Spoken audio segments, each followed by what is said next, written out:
The How could you Vermont do air hit this me on like a our wedding confession. day?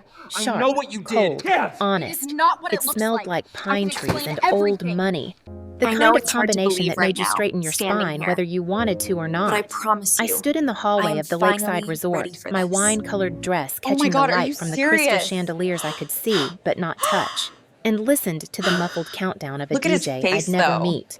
5, 4, 3. Through the glass doors separating Calm the service down. corridor from the ballroom, I watched my sister Jessica spin in her white dress, Thomas's hands steady on her waist, 200 guests circling them like they were the sun. Look at My you mother sitting there Karen like you adjusted her deserve a champagne spot. silk scarf. You are My nothing father but a Michael looked joke, down at his sweetie. polished shoes, the way he always did when something uncomfortable pressed too close. I tightened my grip on the silver gift box in my lap. The ribbon I'd tied the night before, I twice, needed this. because once didn't Good feel food, permanent enough, good wine, gleamed and under you. the hallway's fluorescent Same here. lights, This is not the exactly what I romantic meant by glow a of the chill night. ballroom chandeliers, just the cold, practical brightness of a space meant for staff and trash bins. Guess you don't count. Jessica's words from 20 minutes ago still hung in my ears, perfectly enunciated, carefully chosen. She'd stood right here in this doorway, bouquet in one hand, veil trailing behind her like expensive smoke, and delivered that line with the precision of someone who'd been rehearsing it her whole life.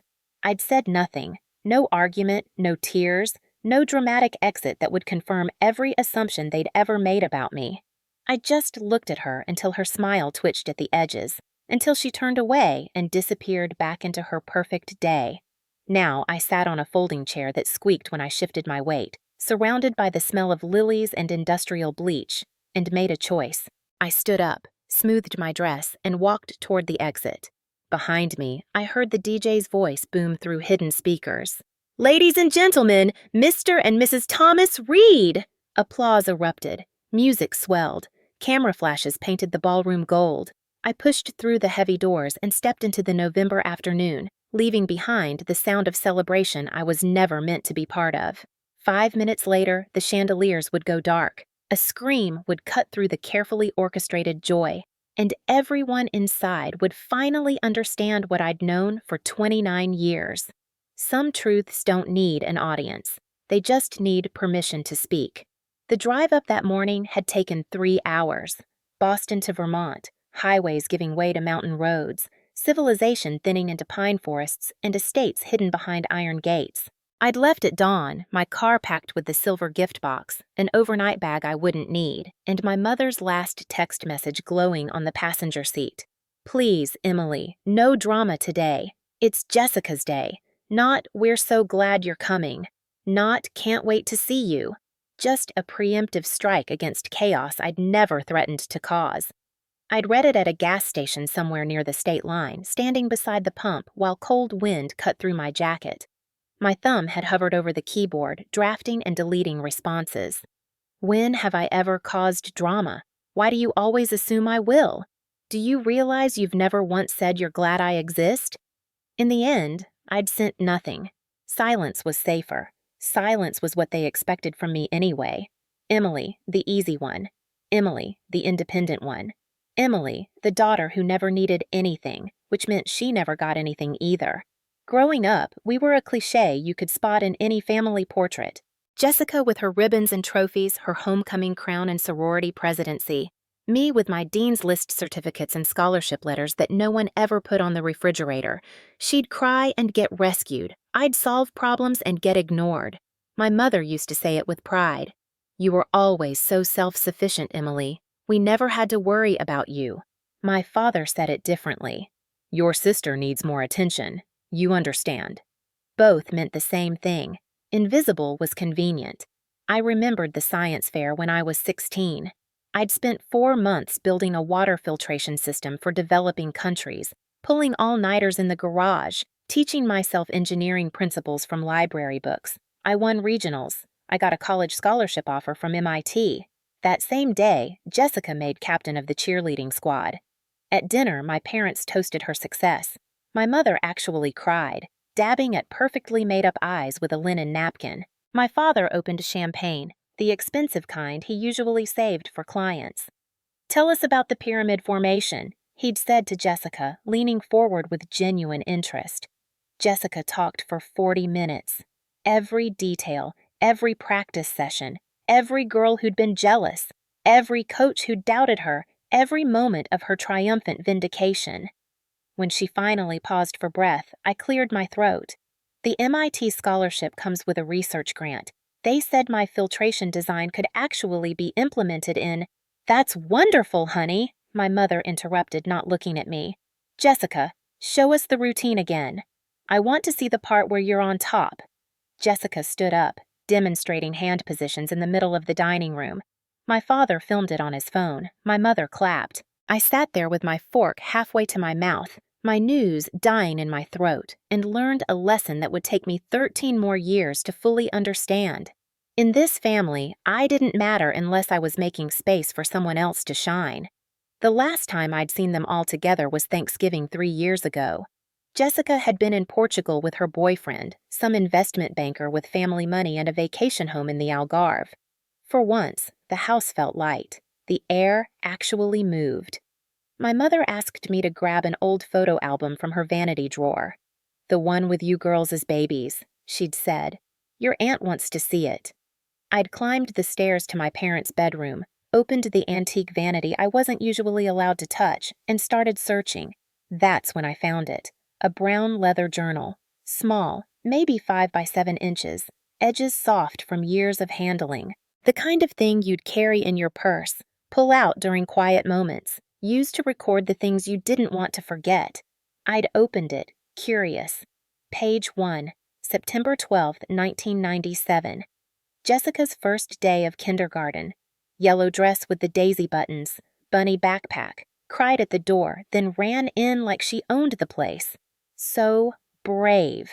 Page 15, December 3, 2001. Jessica's favorite meal, spaghetti with butter and parmesan. No sauce. She says red makes her think of blood. Dramatic, but adorable. Page 47, May 18, 2013. Jessica's junior prom. Wore my vintage dress, the blue one I saved from college. Looked like a movie star. 8 boys asked her to dance. Came home glowing. I'd kept flipping. Page after page, year after year. Jessica's piano recitals. Jessica's college acceptance to Northwestern. Jessica's first heartbreak, first job, first apartment. 100 pages, maybe more. Not one mention of my name. Not my kindergarten graduation. Not my spelling bee victory in 3rd grade. Not my valedictorian speech. Not my full-ride scholarship to Boston University. Not my first marketing job, my promotion, my award for campaign excellence. Nothing. I'd stood there in my mother's bedroom, holding proof of my own erasure, and felt something crack open inside my chest. Not anger. Not yet. Just a cold, clear understanding. I wasn't forgotten. I was never recorded in the first place. When I came back downstairs, without the photo album, without explanation, my mother looked up from her wine glass. "Did you find it?" "No," I'd lied. "Must be somewhere else." "Oh well." She'd turned back to her sister, laughing about something Jessica had sent from Portugal. "That girl has the best timing. She always knows exactly when to make an entrance." I'd excused myself, driven back to Boston through a snowstorm, and didn't come home for Christmas that year. Or the next. My mother called it pulling away. She'd left voicemails. "Emily, are you upset about something? You know you can talk to us." But I couldn't, because talking required someone to listen. Now, 3 years later, I sat in a hallway next to trash cans at my sister's wedding, and that brown journal felt like prophecy. They hadn't written me into the story, so they'd seated me outside of it. Jessica met Thomas Reed at a sustainable architecture conference in Chicago. She'd gone as someone's +1, a tech entrepreneur she was casually dating, the kind of man who wore expensive sneakers and talked about disruption like it was a spiritual practice. She came back engaged to Thomas instead. 8 months, she'd announced over family brunch, holding out her hand so the diamond caught the light. We just knew. Thomas was everything the tech guy wasn't. Old money, quiet confidence, genuine kindness. His family had built half of New England's historical preservation projects. He designed eco-friendly homes for people who could afford to care about the planet. He looked at Jessica like she was something miraculous. I met him twice before the wedding. Both times, Jessica dominated the conversation. Stories about their whirlwind romance, their plans for a house in Vermont with solar panels and reclaimed wood, how Thomas's mother Victoria was intense but coming around. But during one dinner, while Jessica was in the bathroom reapplying lipstick, Thomas had turned to me. "Emily, right? Jessica says you're in marketing?" "Digital marketing. I run campaigns for a mid-size agency in Boston." "What kind of campaigns?" It was such a simple question, but it landed like a gift. I'd started explaining a project, rebranding for a nonprofit that worked with refugee families. And Thomas listened. Actually listened. Asked follow-up questions. Remembered details when I mentioned them again 20 minutes later. When Jessica returned, she'd slid her hand onto his shoulder. "Are you boring her with work talk?" "Actually," Thomas said, "Emily was telling me about the refugee nonprofit. It sounds incredible." Jessica's smile had tightened. "Oh, that." She'd changed the subject immediately, steering conversation back to wedding plans, but I'd caught something in her expression. Not jealousy exactly. More like preemptive defense, the way you'd protect territory you weren't sure you owned. He doesn't know, I'd thought. He doesn't know who she really is. When Jessica called about being a bridesmaid, her voice had that practiced cheerfulness that meant she wanted something. I need you in the wedding party. It'll look good in photos, you know, both of us, the sister thing." Not, "I want you there because you're important to me." Not, "I can't imagine this day without you." Just optics. Always optics. "Sure," I'd said. "Whatever you need." "Great! Dress fittings are next month. Mom's handling the schedule." The fittings were a preview of everything to come. My mother fussed over Jessica for 40 minutes, adjusting the veil, debating shoes, consulting 3 different seamstresses about bustle options. When it was my turn, she'd glanced at her watch. "The burgundy one should work. Emily's not picky." The seamstress pinned the hem while I stood on a platform watching Jessica pose in front of mirrors, my mother taking photos from every angle. "Should we adjust the neckline?" I'd asked. "It's fine," my mother said, not looking up from her phone. "You look fine." Fine. The word they'd used my entire life when they meant good enough that I don't have to think about you. At the bridal shower, I'd spent 3 days organizing everything. Venue, caterers, decorations, games. I'd stayed up until 2 a.m., hand-lettering place cards, making centerpieces from flowers I'd driven to 3 different markets to find in the right shade of cream. The day of the shower, my mother arrived early, surveyed the room, and beamed. "Jessica, darling, this is gorgeous. You have such vision." Jessica had walked in, seen the setup, and smiled. "Thanks, Mom. I knew exactly what I wanted." Not a word about who'd executed that vision. Not a glance in my direction. I'd excused myself to the bathroom and stared at my reflection in the mirror, practicing the smile I'd wear for the next 4 hours. "You're fine," I told myself. "You don't need their recognition." But the truth pressed against my ribs like a stone. Maybe I didn't need it, but I deserved it. 2 weeks before the wedding, I stopped by Jessica's apartment to drop off party favors she'd asked me to pick up. The door was unlocked. I knocked but heard no response, so I stepped inside. Jessica's laptop sat open on the kitchen counter, screen glowing with a detailed spreadsheet. The seating chart. I shouldn't have looked. I knew that. But something made me step closer, my eyes scanning the names arranged in neat columns. Table 1, Victoria Reed, James Reed, Thomas's parents, Senator Walsh, Governor Finch. Table 4, college friends, sorority sisters. Table 8, Aunt Linda, Uncle Frank, cousins. Then I saw my name, crossed out, moved from table 4 to table 8, then crossed out again. At the bottom of the spreadsheet, in a separate section labeled Final Placements, one word next to my name. Hallway? Question mark included, like she was still deciding. "Oh, you saw that." I spun around. Jessica stood in the doorway, gym bag over her shoulder, hair pulled back, expression completely neutral. "The hallway?" My voice came out steadier than I expected. "Next to the service doors?" She set down her bag, pulled a water bottle from the fridge. We're tight on space, Em. You understand. I'm your sister. Exactly. She took a long drink, not looking at me. So you'll understand this is my day, not yours. The words were so casual, like she was commenting on the weather, not erasing me from her wedding. You couldn't just put me at a table in the back? You have to put me outside the ballroom entirely? Jessica sighed, the way you'd sigh at a child who couldn't grasp simple math. Look, Thomas's family is huge. His mother has opinions about everything. The seating chart is already a nightmare. I can't have you. Can't have me what? She met my eyes then, really looked at me for the first time in the conversation. I can't have you taking up space I need for people who matter. The silence that followed was so complete I could hear the refrigerator humming. People who matter, I repeated. You know what I mean.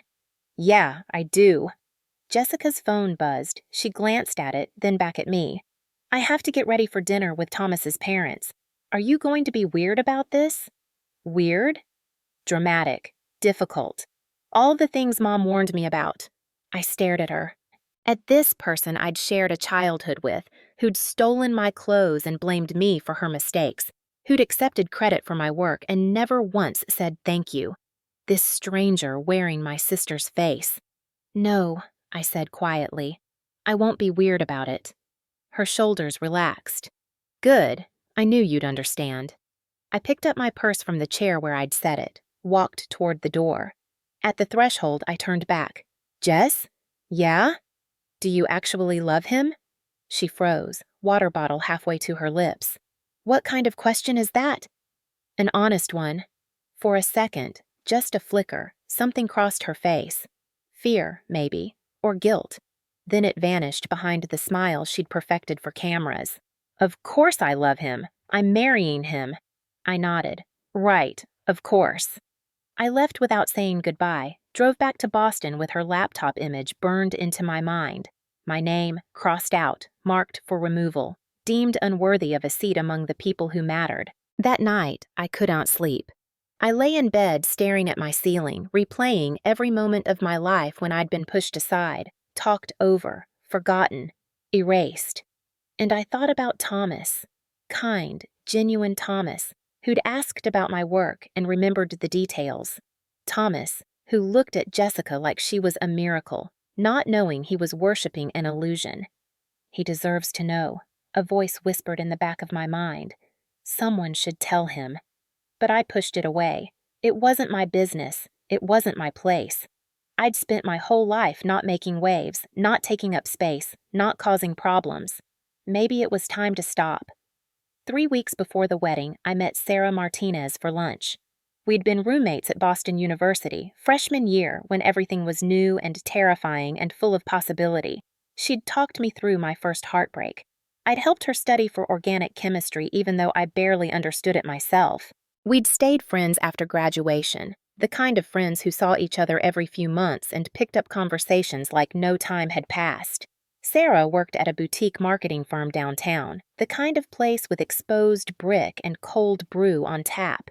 We met at a cafe near her office, one of those spots with mismatched chairs and aggressively local artwork. I'm so glad you called, Sarah said, settling into her seat with an iced latte. I feel like we haven't really talked in forever. I know, work's been insane. I stirred my Americano, watching the cream swirl. How's the new campaign going? We fell into easy conversation, work gossip, apartment hunting, her boyfriend's questionable cooking experiments. Normal things. Safe things. Then she asked about Jessica's wedding. 3 weeks, right? Are you excited? I hesitated. It's a lot.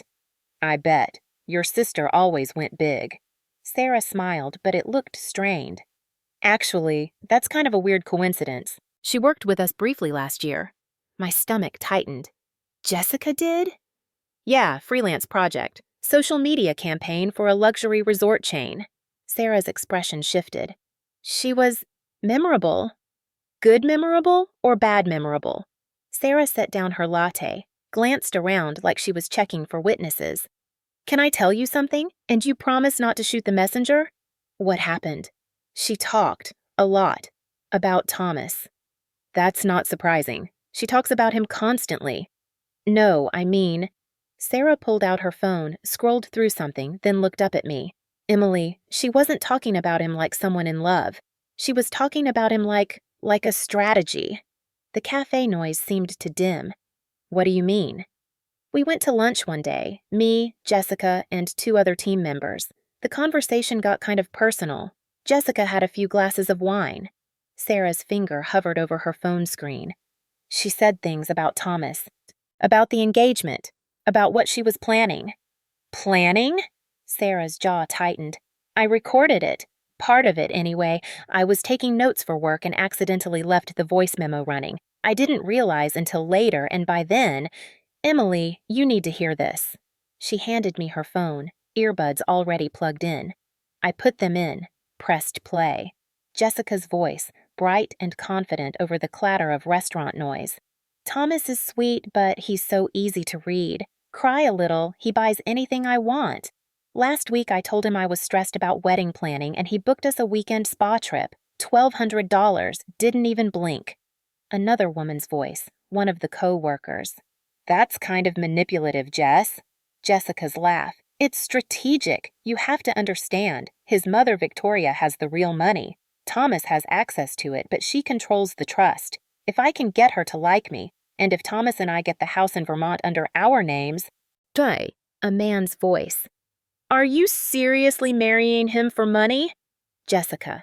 I'm marrying him because he's perfect on paper, and I need perfect on paper. My mom's drowning in debt from medical bills. My dad's retirement account is a joke. Someone has to fix this. The woman again. But do you love him?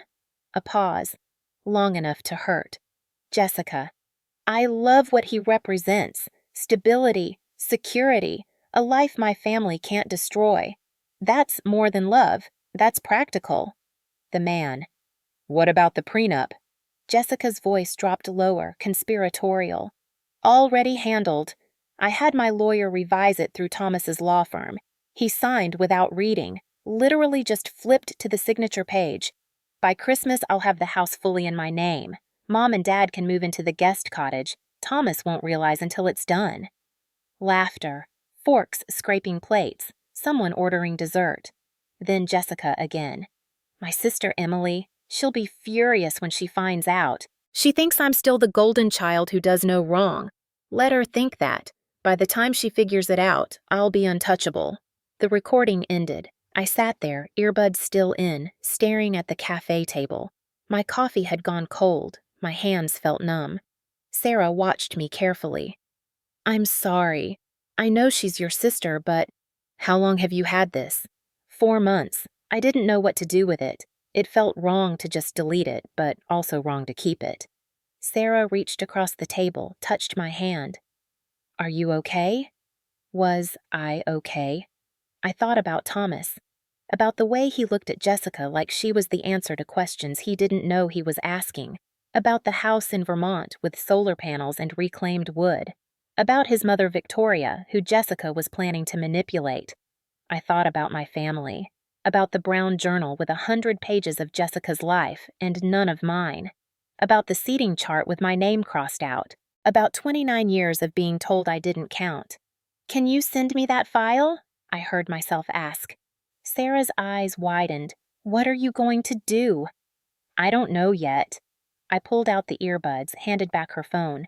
But I need to have it, just in case. In case of what? I met her gaze. In case the right thing and the revenge thing turn out to be the same thing. Sarah sent the file before we left the cafe. I saved it to 3 different cloud drives, backed it up on a USB drive I bought from the drugstore next door. That night, I listened to it 17 times.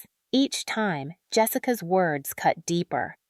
My sister Emily, she'll be furious when she finds out. Let her think that. She knew. She'd always known exactly what she was doing to me, to our family, to Thomas. And she didn't care. At 2 in the morning, I opened my laptop and started researching. How to transcribe audio, how to print documents that would hold up to scrutiny, how to package truth in a way that couldn't be denied or dismissed. I wasn't sure yet what I was going to do, But I knew one thing with absolute certainty. I was done being invisible. The night before the wedding, my apartment looked like a crime scene. Not violent, just meticulous. Evidence spread across my dining table, printed transcripts, the USB drive, a crystal picture frame I'd spent an hour choosing at 3 different stores. The frame was perfect. Simple, elegant, engraved with words that could mean anything. To new beginnings, with truth. I'd drafted the letter 7 times, each version too angry, too sad, too desperate. Finally, I settled on something simple. Honest. The kind of letter you write when you've stopped trying to be liked and started trying to be heard. Thomas, I'm sorry this is how you're learning the truth. You deserve better. Better than finding out at your own wedding, better than my family, better than all of this. But I couldn't let you marry someone who sees you as a transaction. The recording is real. I verified it through the original source.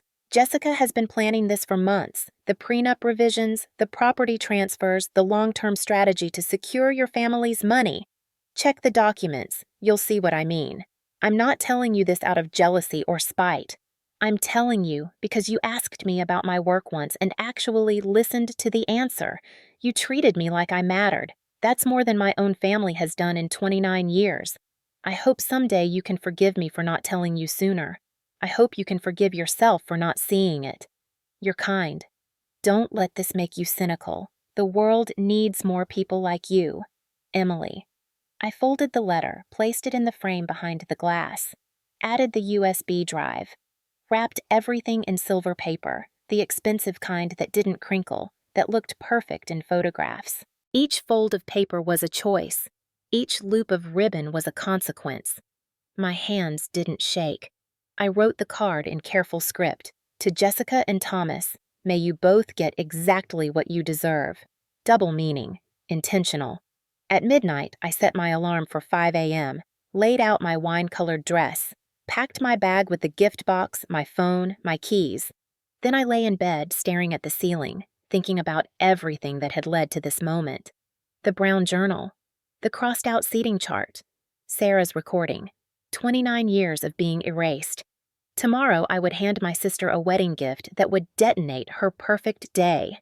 Tomorrow I would walk into that ballroom, place the silver box among the other presents, and leave. Tomorrow, one of us would walk away from this family forever. It wouldn't be me this time.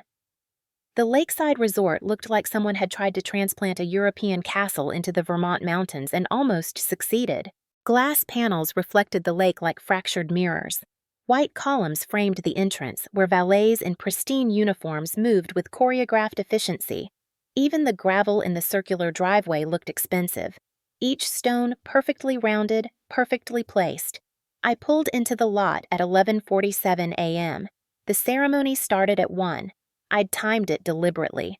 Early enough to be punctual, late enough to avoid extended small talk with relatives who'd pretend to remember my name. The silver gift box sat in my passenger seat, wrapped and perfect and lethal. I stared at it for a full minute, my hands still on the steering wheel, engine ticking as it cooled. "You can still turn back," a small voice whispered. "You can throw it away, bring something else, smile and play along like you always have." But that voice was tired, worn thin from 29 years of accommodation. I picked up the box, got out of the car, locked the doors. The November air cut through my dress jacket. I'd worn layers, knowing I might end up exactly where I did, outside, watching through glass. The wine-colored dress underneath was silk, expensive, chosen specifically because Jessica had once said, "Burgundy washed me out." I'd bought it anyway, worn it anyway. Some acts of defiance are too small for anyone to notice but yourself. Inside the resort, everything gleamed. Marble floors reflected crystal chandeliers. Flower arrangements erupted from vases taller than me. White orchids, cream roses, eucalyptus branches that smelled like expensive weddings and inherited wealth. A woman with a clipboard materialized beside me. Mid-30s, headset, efficiency radiating from every pore. "Welcome. Are you with the Reed party or the Johnson party?" "Johnson. I'm Emily, the bride's sister." Her professional smile brightened. "Of course! Let me check the seating chart." She consulted her iPad, scrolling. Her finger stopped. The smile flickered. You're Miss Emily Johnson? Yes. She looked up at me, then back at her screen, then at me again. Confusion warred with professionalism on her face. I apologize, there seems to be. Your seating is listed as. She cleared her throat.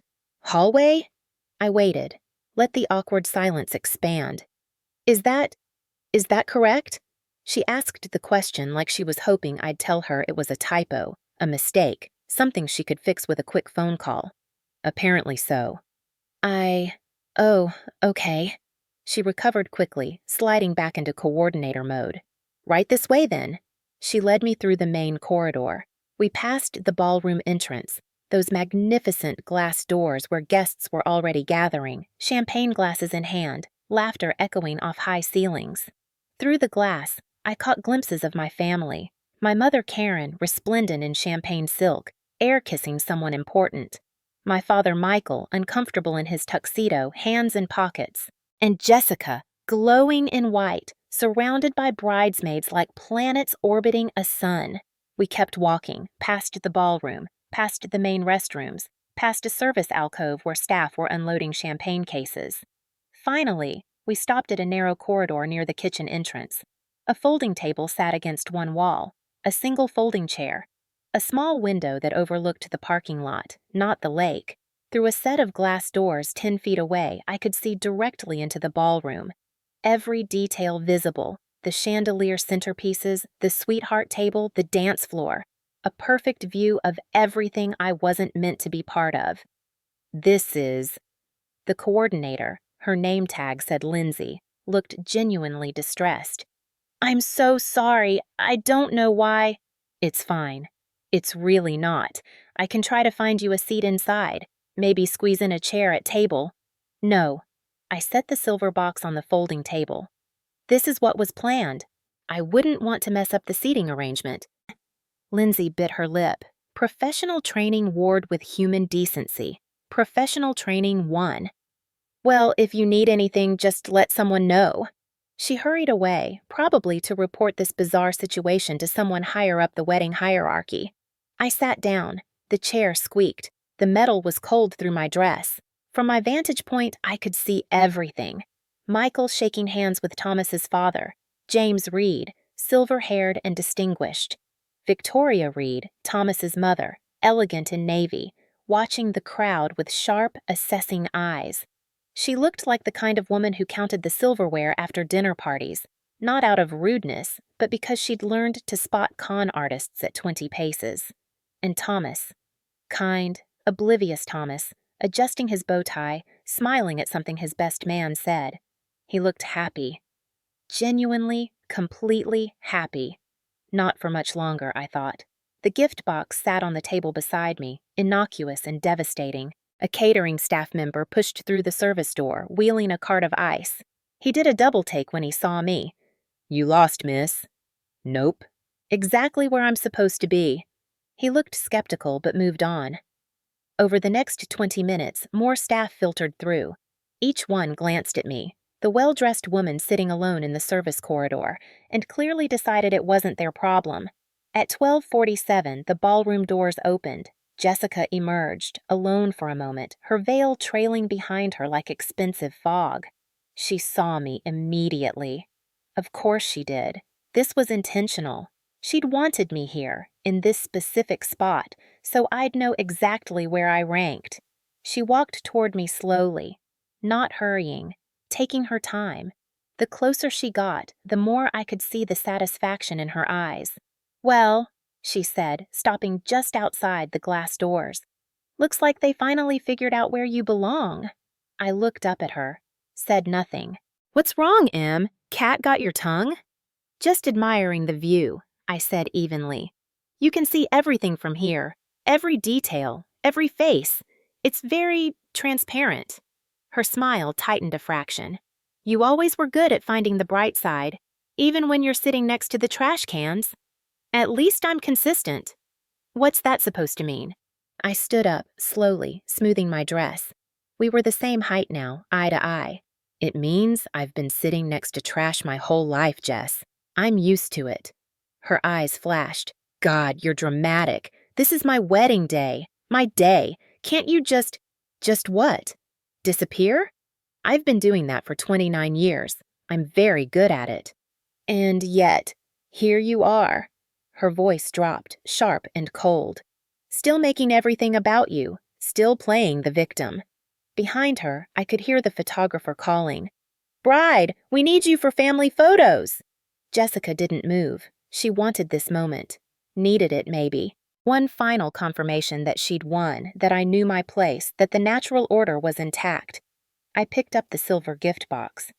"I brought you something. For you and Thomas." She glanced at it, suspicious. "What is it?" "A wedding gift. Isn't that what sisters do?" "You didn't have to." "I know. I wanted to."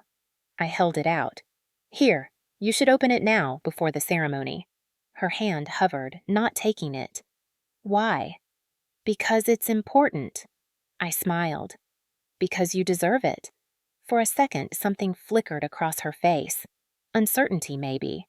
Or the faintest trace of fear. Then her mask snapped back into place. She took the box. "I'll open it later, with the others." "That's probably better anyway," I said. "More people should see it." "What's that supposed to— Jessica!" Our mother's voice, sharp with impatience. "Photos! Now!" Jessica looked at me one more time. "Guess you don't count after all." She turned and walked away, white dress flowing, silver box tucked under her arm like a trophy. I watched her go, watched her rejoin the celebration, hand the box to a bridesmaid, pose for photos with our parents. Michael's arm around her shoulders, Karen adjusting her veil with maternal pride. Through the glass, I could see them. They couldn't see me. Perfect metaphor. I sat back down, checked my watch. 12:53. The ceremony would start in 7 minutes. The gift opening was scheduled for 3:30 after the first dance, during the reception's cocktail hour. I had 2 choices: stay and watch the detonation, or leave and let the aftermath unfold without me. Some truths are louder when you're not there to hear them scream. I picked up my purse, stood up, walked toward the exit. But I didn't leave the property, not yet. I got in my car, drove to the far edge of the parking lot, and positioned myself where I could still see the ballroom windows. Close enough to know when it happened, far enough to be gone before anyone came looking. 3:30 p.m. 2.5 hours, I turned off the engine, rolled down the windows, and waited.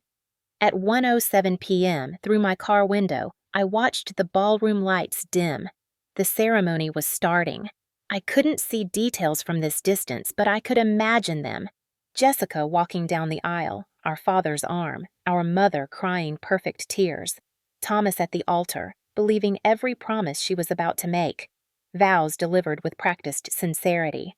I, Jessica, take you, Thomas, for richer or poorer. The lies we tell to get what we want. My phone buzzed. A text from Sarah. "Sarah, did you do it? Did you give him the gift?" Me. "Left it on the gift table. It'll be opened during reception." Sarah. "Oh my God! Emily, are you okay?" Me. "I'm fine. Better than fine." Sarah. "Call me after. Whenever. I'll keep my phone on." Me. "Thank you." I set the phone down and watched the ballroom windows. From here, they looked like paintings. Frozen scenes of joy and celebration, too distant to hear, too perfect to be real. At 1:43, the lights brightened again. Ceremony over. The guests would file into the reception area now, finding their assigned tables, admiring the centerpieces, waiting for the newlyweds to make their entrance. I thought about all those people inside. Thomas's family, who'd welcomed Jessica without question. Karen's book club friends who'd watched Jessica grow up and thought they knew her. Michael's business associates who'd shaken hands and offered congratulations. None of them knew. None of them had heard Sarah's recording. None of them had seen the prenup revisions or heard Jessica's strategy sessions about manipulating Thomas's mother. In 2 hours, they would. My stomach growled. I'd skipped breakfast, too nervous to eat. There was a granola bar in my glove compartment, emergency provisions from a road trip 6 months ago. I ate it slowly, methodically, watching the ballroom like it was a movie I'd already seen but couldn't stop watching. At 2:15, a text from a number I didn't recognize. Unknown. Emily? This is Victoria Reed, Thomas's mother. Could we speak briefly? I'm outside the main entrance. My heart stopped. Started again. Harder. How did she get my number? Why did she want to talk to me?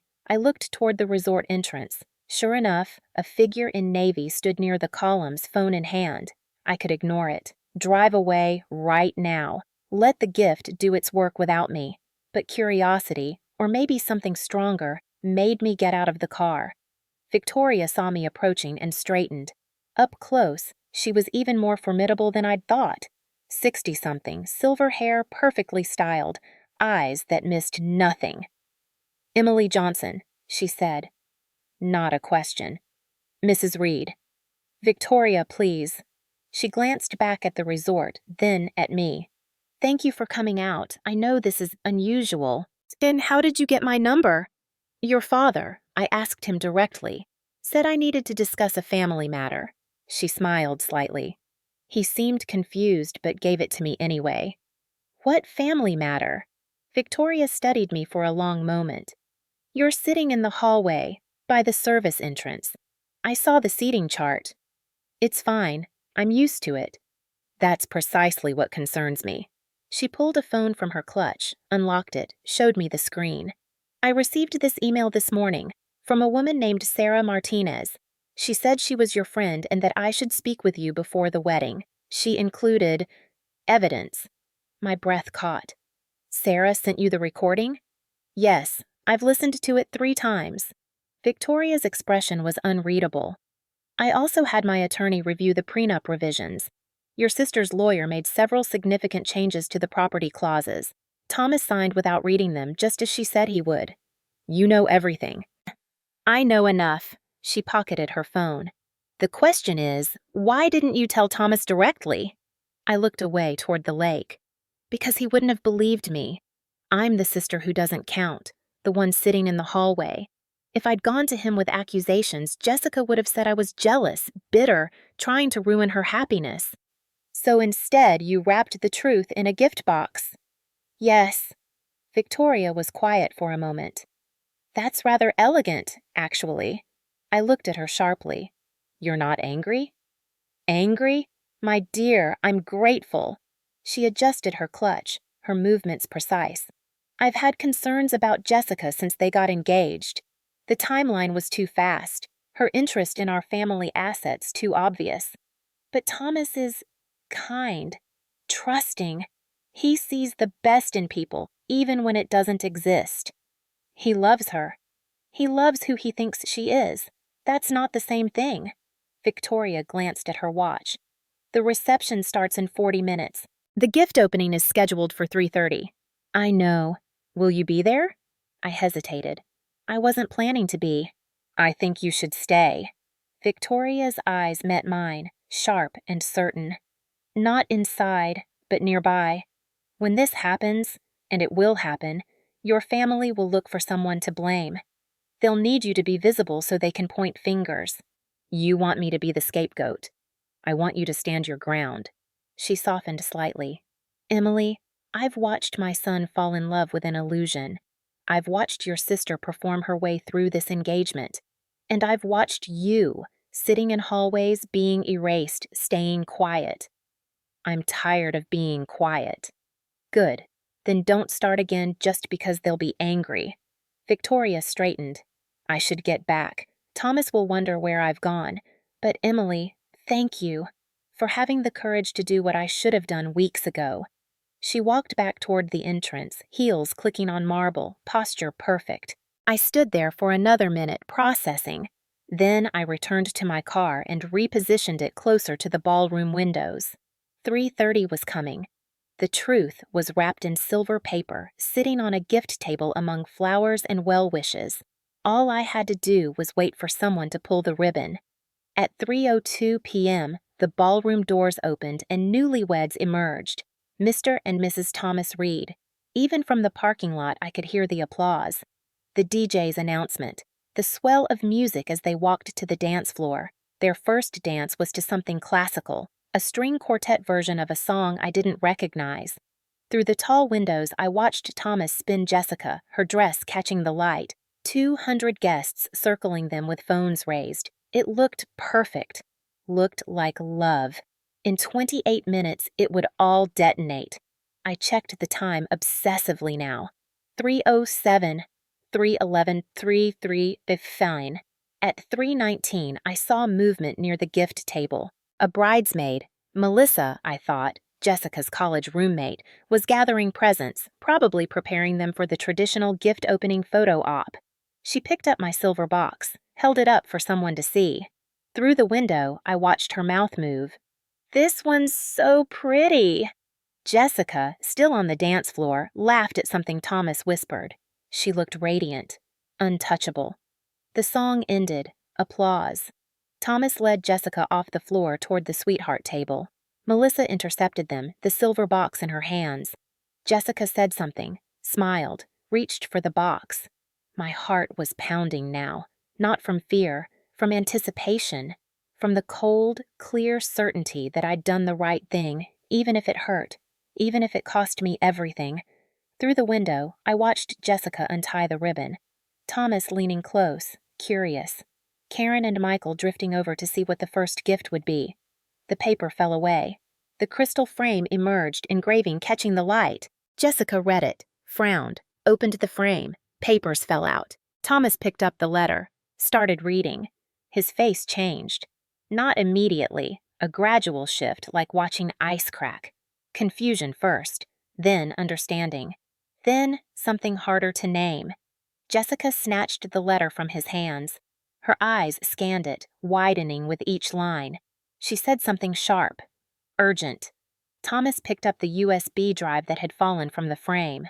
Jessica grabbed for it. Thomas moved it away, his face no longer kind, no longer trusting. He turned, walking quickly toward the coordinator, said something, pointed to the USB drive. Lindsay, the coordinator, nodded and hurried toward the back office. She returned with a MacBook. Thomas plugged in the drive. From my car, I couldn't hear the audio, but I could see its effects ripple through the crowd. Guests near the laptop stopped talking, turned, listened. Their faces changed. Shock, then understanding, then the particular kind of embarrassment people feel when they realize they've been part of something false. The circle around Thomas widened. More people crowding close. More faces registering the betrayal. And Jessica, standing frozen in her white dress, mascara starting to run, mouth open but no sound coming out that could fix what was unraveling. At 3:41 p.m., Thomas's voice cut through the ballroom. I couldn't hear the words from the parking lot, but I could see the impact. 200 guests fell silent. The DJ killed the music mid-song. Even the catering staff stopped moving. Thomas stood beside the laptop, his hands shaking, staring at Jessica like she was a stranger. She rushed toward him, reaching for his arm. He stepped back. Karen materialized beside Jessica, her champagne silk dress catching light as she inserted herself between them. I could read her body language from here.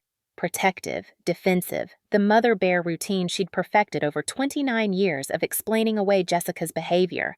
But this time, Thomas wasn't listening.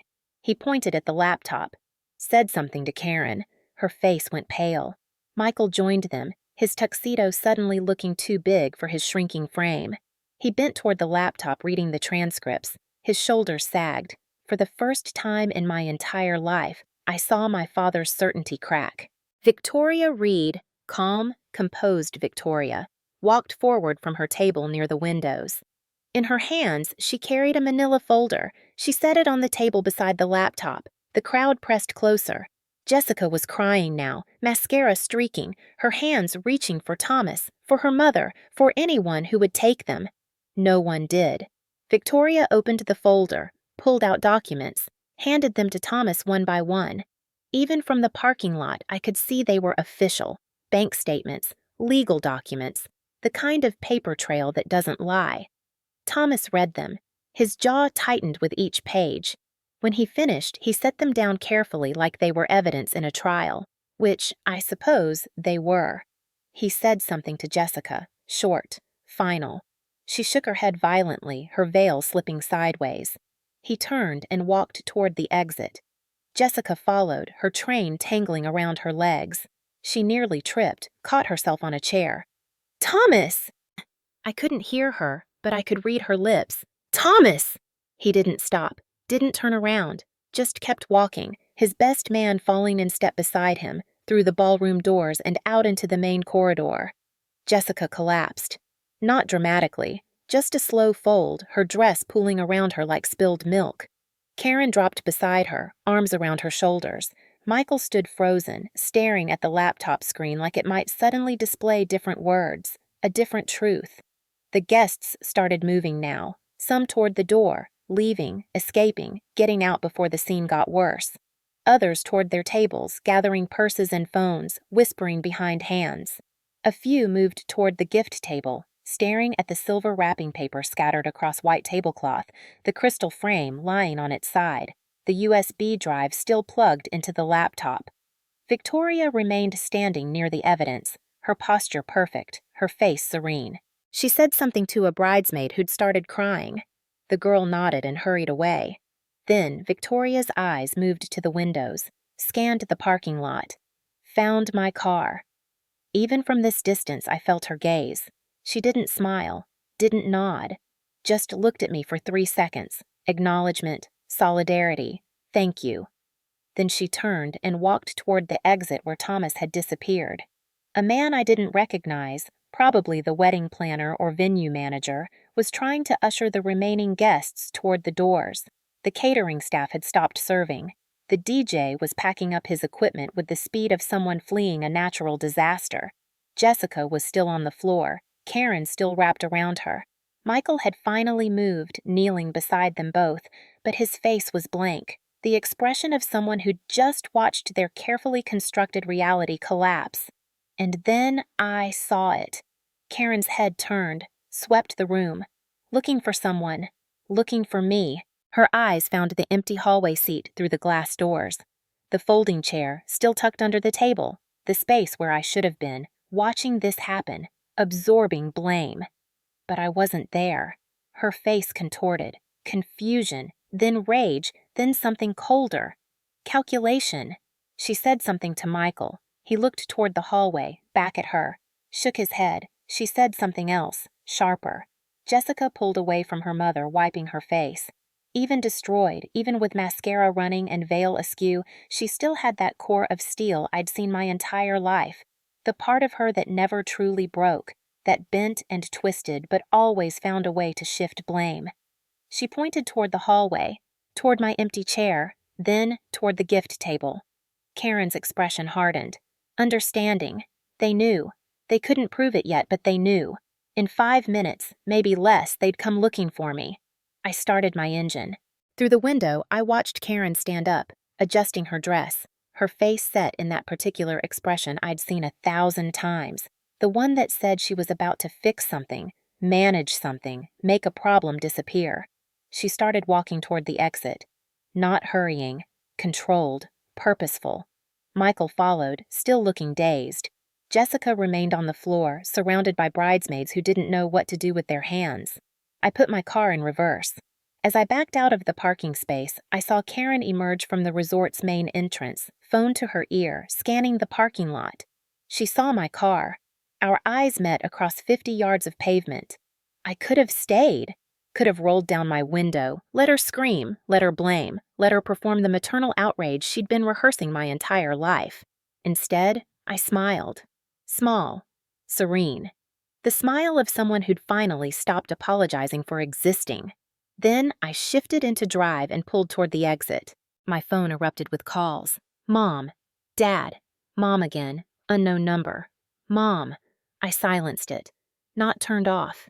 That felt too final. Just silenced. They could leave messages. I'd listen to them later, maybe, when their rage had cooled into something I could parse. As I turned onto the main road, leaving the lakeside resort behind, my phone buzzed with a text. Victoria Reed. Thomas is safe. Thank you for your courage. I'll make sure he knows the truth came from compassion, not cruelty. I pulled over to respond. Me. How is he? Victoria. Devastated, but whole. You saved him from something worse. Me. I'm sorry it happened this way. Victoria. I'm not. Sometimes truth has to be violent to be heard. Drive safely, Emily. I set the phone in the cup holder and pulled back onto the road. The Vermont mountains rose around me, pine trees in November sky. The highway stretched ahead, leading back to Boston, back to my apartment, back to the life I'd built away from people who couldn't see me. I turned on the radio, found a station playing jazz, let the music fill the car. Somewhere behind me, my sister's perfect wedding was collapsing. My mother was calling me, leaving voicemails I could already imagine. How could you do this? On her wedding day? What is wrong with you? My father was probably staring at his shoes, unable to meet anyone's eyes, finally confronting the cost of his silence. And Thomas, kind, trusting Thomas, was learning that love isn't enough when it's built on lies. I didn't feel triumphant, didn't feel vindicated or satisfied or any of the things I'd thought I might feel. I just felt quiet, clear, like I'd been holding my breath for 29 years and finally, I could exhale. My phone buzzed again. Sarah. Sarah, I need to know you're okay. Please tell me you're okay. Me. I'm okay. I'm good. I'm free. Sarah. Did it happen? Me. Yes. Sarah. Oh my God. Tell me everything when you get home. Me. I will. Thank you for sending the recording to Victoria. Sarah. I figured she should know. Mothers protect their children, even from other people's daughters. I smiled at that. Set the phone down.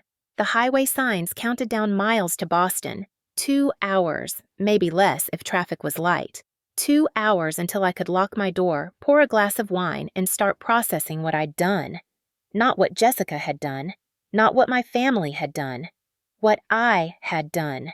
I'd taken 29 years of erasure and turned it into visibility.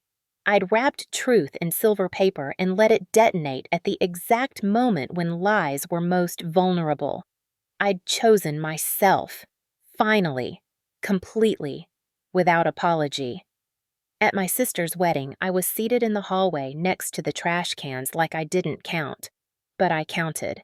I always had. They just couldn't see it until I made them look. I made it to the Massachusetts border before I had to pull over. Not because I was crying. Not because I regretted anything. But because my hands had started shaking so badly I couldn't grip the steering wheel. I sat in a rest stop parking lot, engine running, heat blasting, and let the adrenaline finally catch up to my body. The shaking started in my fingers, moved up my arms, settled in my chest. Not fear, not guilt, just the physical aftermath of detonating your entire family in a single afternoon. My phone had 32 missed calls, 17 voicemails, 43 text messages. I didn't read any of them, not yet. Instead, I called Sarah. She answered on the first ring. Oh, thank God. Are you okay? Where are you? Rest stop, near the border. I'm fine. Fine? Emily, you just... She stopped herself. Do you need me to come get you? No, I can drive. I just needed a minute. What happened? After the gift? Did you see? I told her everything. The laptop, the audio playing, Thomas's face, Jessica collapsing, Victoria's folder, Karen's rage when she realized I was gone. Sarah was quiet for a long moment. Then, holy shit. Yeah, you actually did it. I did. How do you feel? I thought about that. Tested the edges of my emotions like you'd test a bruise. Lighter, empty in a good way. Like I've been carrying something heavy for so long I forgot what it felt like to stand up straight. That's good, right? I think so. Your mom is going to lose her mind. She already has.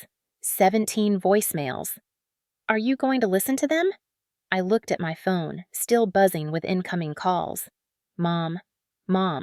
Unknown number. Jessica. Eventually, but not today. Good. You don't owe them immediate access to you. Not after... Sarah's voice caught. Not after everything. We talked for another 10 minutes.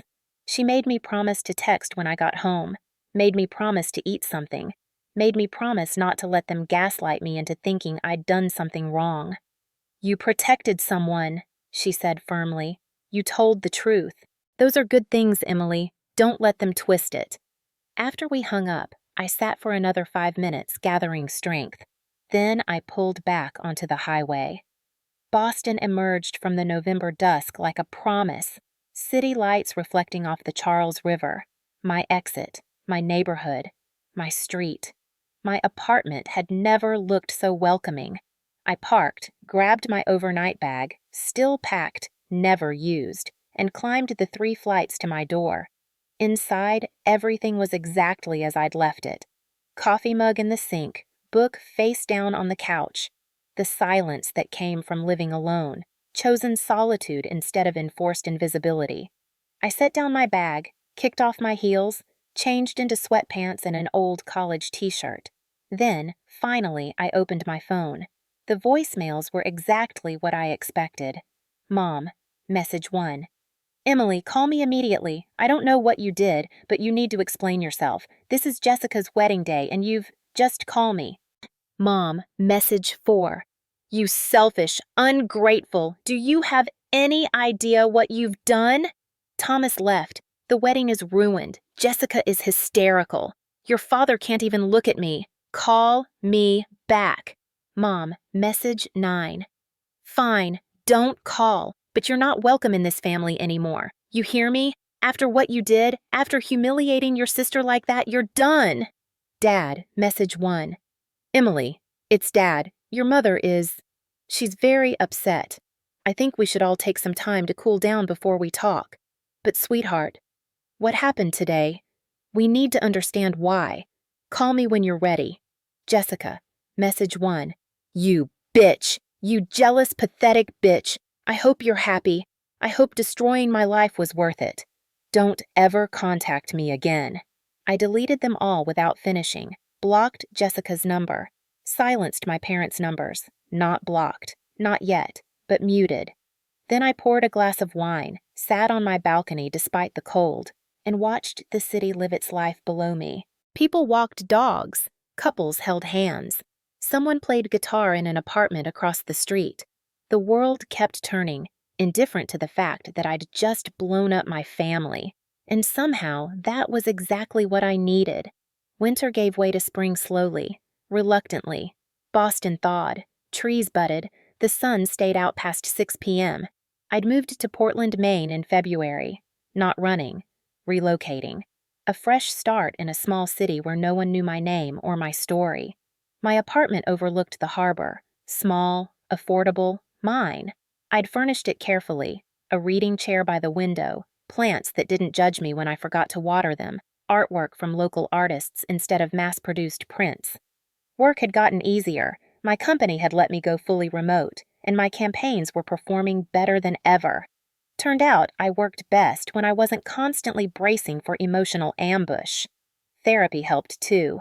Dr. Reyes, twice a week, teaching me the language of boundaries and self-worth, helping me understand that being erased wasn't something I'd done wrong.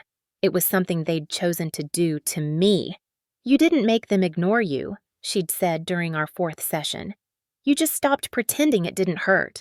I'd started journaling, not like my mother's brown notebook full of Jessica's milestones. My journal was for me. Observations, feelings, small victories. The day I went an entire morning without checking my phone for family calls. The week I didn't dream about the wedding. The moment I realized I was genuinely happy, not just pretending to be fine. Sarah visited once a month. We'd walk along the water, eat lobster rolls, talk about everything except my family. She knew I needed space from it, needed to build an identity that didn't revolve around being the invisible daughter. But I wasn't completely isolated from them. My father emailed weekly. Long, careful messages about therapy sessions he was attending, alone and with my mother, about things he was learning, about guilt he was processing. Subject, your 10th birthday. Emily, I found a photo yesterday. You'd won the regional spelling bee.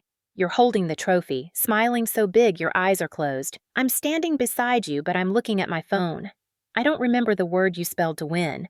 I don't remember celebrating. I'm sure we went to dinner. We always went to dinner. But I remember nothing specific about your achievement. Jessica had a volleyball game that same weekend. I remember every play. Dr. Morrison, my therapist, asked me why. I couldn't answer, or I didn't want to. The truth is, your mother needed Jessica to be perfect. After her sister died, your Aunt Lauren, you were too young to remember. Karen fixated on control, on building a perfect family to replace the broken one she came from, and I let it happen. No, I helped it happen. I told myself you were stronger, more independent, that you didn't need the same attention. But children shouldn't have to be strong. They should just be loved. I'm sorry I made you carry the weight of my cowardice. I don't expect forgiveness. I just need you to know. I see it now. I see what we did to you, and I'm ashamed. Dad, I'd read that email 6 times, saved it, didn't respond for 3 days. When I finally did, I kept it short. Dad, thank you for telling me. I'm not ready to forgive yet, but I'm glad you're trying to understand. Emily. His response came within an hour. That's more than I deserve. Thank you for not blocking me out completely. I'll keep trying, for as long as it takes. My mother, on the other hand, had sent nothing, radio silence for 6 months. Michael mentioned her in his emails sometimes. Your mother is struggling. She refuses to acknowledge her role. She's angry at me for going to therapy, says I'm choosing sides. I'd expected that. Karen had built her entire identity around Jessica's perfection. When that illusion shattered, she had nothing left to stand on. Admitting fault would mean admitting she'd wasted decades on the wrong daughter. Some people never get there. I'd accepted that. Jessica sent one message 3 months after the wedding. Jessica, I'm in therapy. Court mandated. Thomas filed a restraining order. Mom and Dad are helping with legal fees, but I had to move back home. I lost my apartment, lost most of my friends. The wedding photos are all over social media with your gift story attached. I can't get hired anywhere. I'm not asking for sympathy. I know I don't deserve it, but I need you to know. I understand now. What I did to you. What I was. My therapist says I built my identity around being better than you, that I needed you to be less so I could be more. I'm sorry. I know that's not enough, but it's the truth. I hope Portland is good to you. I'd read that message a dozen times, looking for manipulation, for hidden barbs, for the Jessica I'd known my whole life. But it felt genuine, broken maybe, but real. I didn't respond, not because I was punishing her, but because I wasn't ready. Maybe I never would be. Forgiveness wasn't something I owed anyone. December arrived with snow and silence. My first Christmas in Portland. My first Christmas alone. I'd bought a small tree, 4 feet tall, pre-lit, and decorated it with ornaments I chose myself. No family heirlooms, no obligations. Just lights and color and the quiet joy of pleasing no one but myself. On Christmas Eve, I made hot chocolate, wrapped myself in blankets, and watched the snow fall over the harbor. My phone sat on the coffee table, silent. I'd warned my friends not to send pity invitations. I needed this, chosen solitude, deliberate peace. Then my phone buzzed, an email from my father. Subject: Christmas Emily. I won't pretend to know how you're spending today. I hope it's peaceful. You deserve peace. We're not doing our usual Christmas. Jessica is here. She's been living with us since the wedding. Your mother is managing. We're all in therapy now, together and separately. I'm writing because I want to extend an invitation. No pressure, no expectations. Christmas dinner tomorrow, 2 to 3 p.m., 1 hour. If you come, we'll follow your rules. No pretending everything is fine. No guilt trips.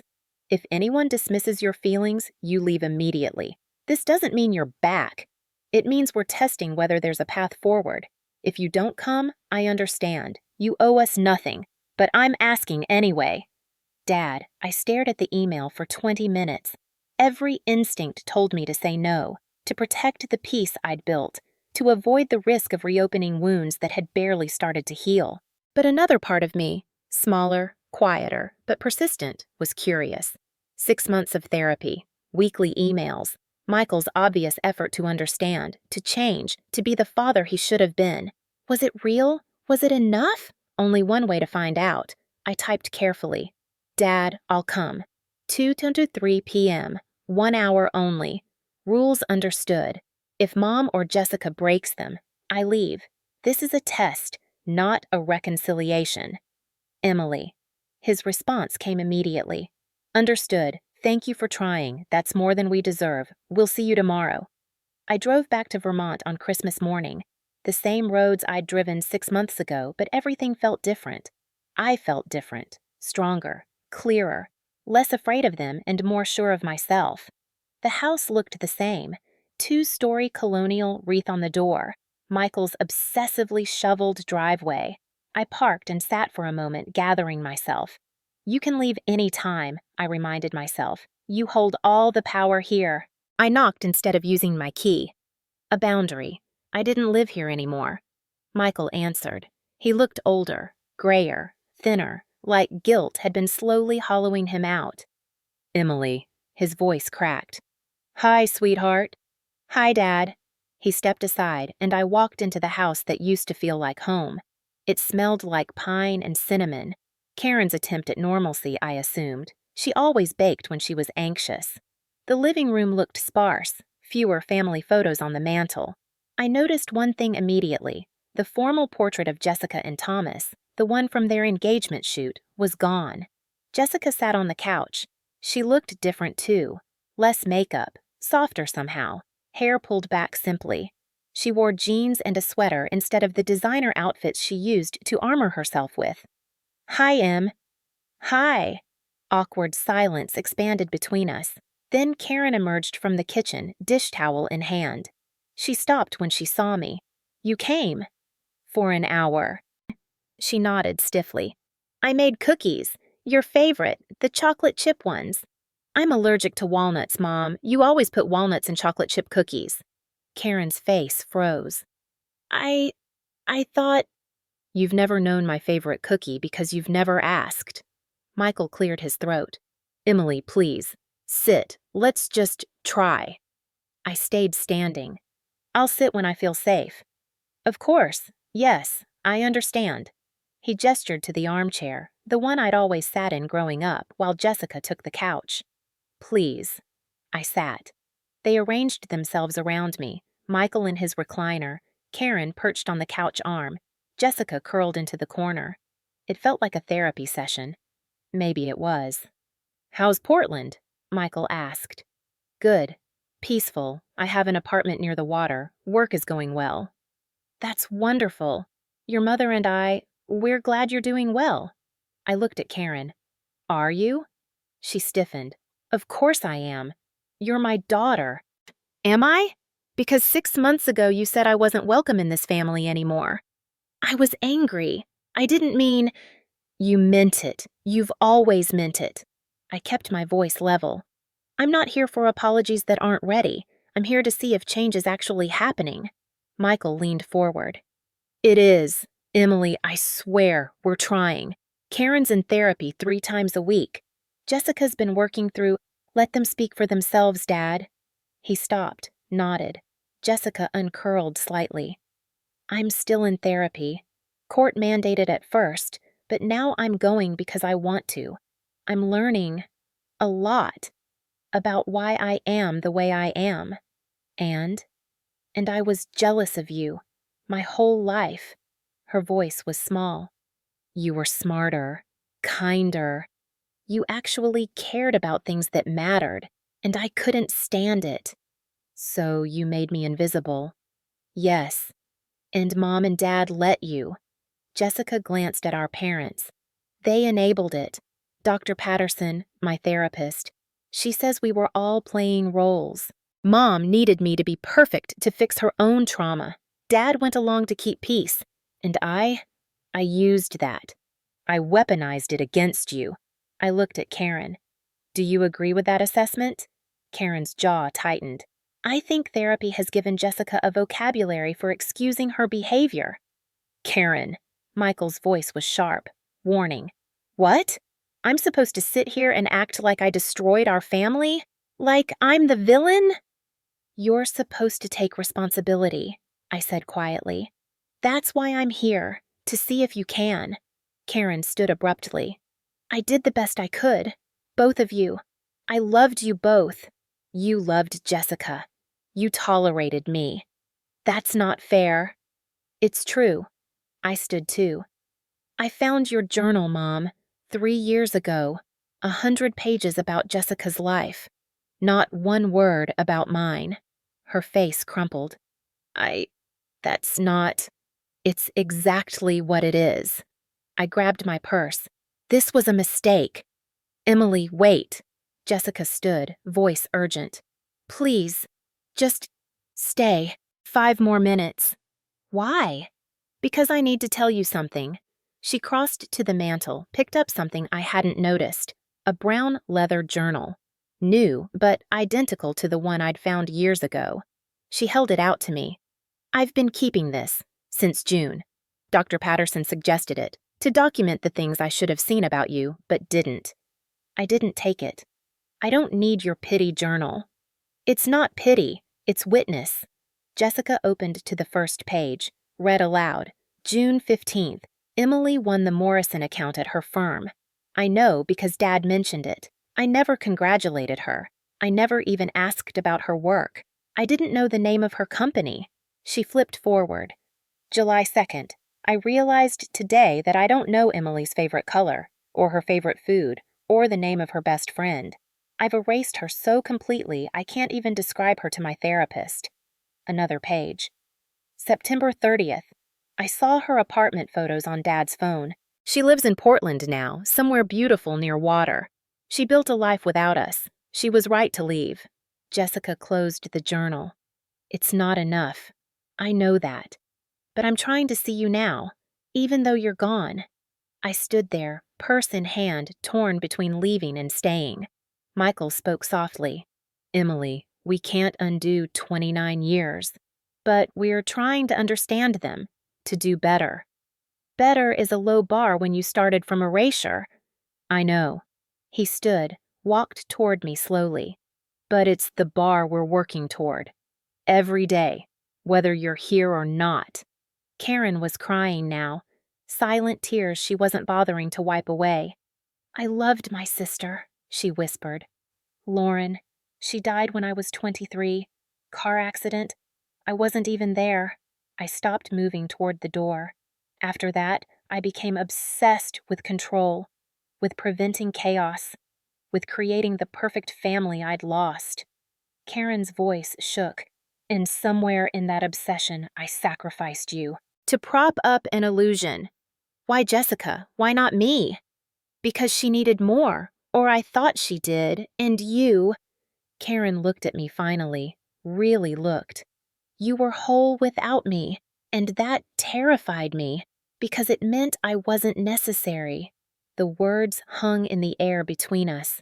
So, you made yourself necessary by making her dependent, I said slowly. And made me invisible by making me self-sufficient. Yes. It wasn't an excuse, barely an explanation, but it was honest. I looked at the three of them, my father, haunted by cowardice, my sister, dismantled by consequences, my mother, finally cracked open by truth. They were trying, messily, inadequately, but genuinely. I'm not ready to forgive, I said. I might never be ready. We understand, Michael said, but I'm willing to stay in contact. Emails, maybe calls eventually, maybe another visit next year. That's more than we deserve, Jessica said quietly. Yes, it is. I adjusted my purse strap. I'm leaving now. I've been here 48 minutes, but I came and I stayed and I listened. Thank you, Michael said. Truly. At the door, I turned back. One more thing. I need you all to understand something. They waited. I'm not broken. I never was. You couldn't see me because you chose not to look, but I was always there, always enough, always worth knowing. We know, Michael said, voice thick. We know that now. I nodded once and walked out into the snow. The drive back to Portland was quiet. No music, no podcast. Just the sound of tires on wet pavement and my own thoughts. I stopped at a rest stop halfway home, pulled out my phone, and opened my email. Found the message from Thomas that I'd saved months ago but never fully answered. Thomas, how are you doing? Really? I typed. Me. I'm okay. Better than okay, actually. I'm building something that's mine. How are you? His response came surprisingly fast. Thomas. Better. Therapy helps. Mom says I should thank you again, so thank you. You saved me from something that would have destroyed me slowly. Me. You would have figured it out eventually. Thomas. Maybe. But you gave me the truth when I needed it most. That's a gift, even if it hurt. Me. How do you feel about Jessica now? Thomas. Sad, mostly. Not for me, for her. She built her whole life on a foundation of lies. When it collapsed, she had nothing left. That's not victory, it's tragedy. Me. Very wise. Thomas. Mom's been coaching me. She's relentless about perspective. Me. Give her my best. Thomas. I will. Take care, Emily. You deserve every good thing. I set down the phone and looked out at the highway rest stop. Trucks idling, families stretching legs, people moving through their lives. I thought about my family, the broken, trying, slowly healing mess of them. I thought about Thomas, rebuilding himself. About Jessica, facing the ruins of her choices. About Karen, finally confronting the trauma she'd projected onto her daughters. About Michael, learning 30 years too late how to be the father he should have been. None of it was fair. None of it was enough. But it was something. And for now, something was all I needed from them. I started the engine and merged back onto the highway. My phone buzzed one more time. Sarah, Sarah, how'd it go? Me. Complicated, but I'm okay. Sarah. Are you coming back tonight? Me. Yeah, I'll be home in 2 hours.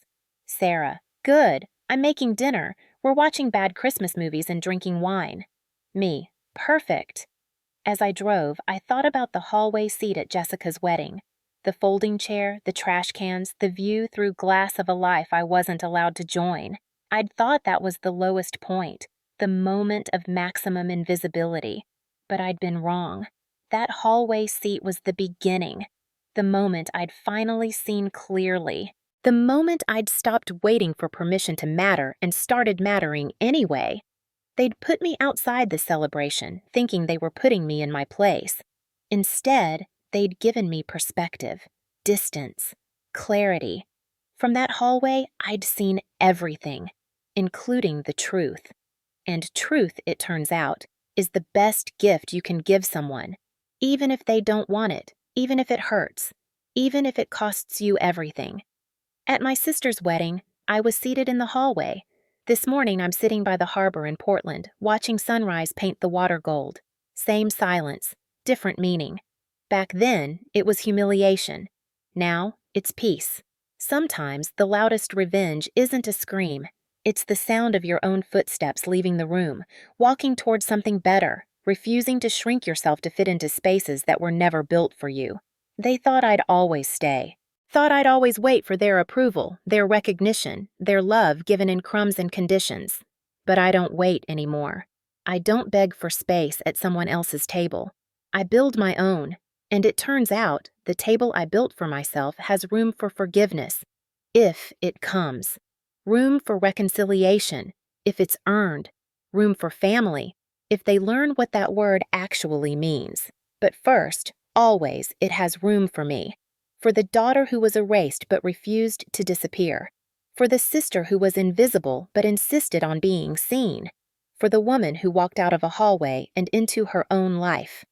I pulled into my parking space in Portland just as the last light faded from the sky. Grabbed my bag, climbed the stairs to my apartment. Sarah had already let herself in. I'd given her a key months ago. The smell of pasta and garlic filled the air. Christmas lights twinkled on my small tree. Wine was already poured. There you are, she said, pulling me into a hug. Tell me everything. And I did. Over pasta and wine and terrible Christmas movies, I told her about the visit, the journal, Karen's confession, Michael's emails, Jessica's apology. So, what now? Sarah asked. Do you forgive them? I thought about it. Maybe. Someday. If they keep trying. If they prove it wasn't just performance. And if they don't? Then I already have what I need. I gestured around my apartment. This, peace, a life that's mine. Sarah raised her glass. To building your own table. I clinked my glass against hers. To building your own table. We drank and watched snow fall over Portland Harbor and existed in the quiet contentment of a life chosen, not inherited. At my sister's wedding, I learned that being seated in the hallway doesn't mean you're forgotten. Sometimes it means you're finally free.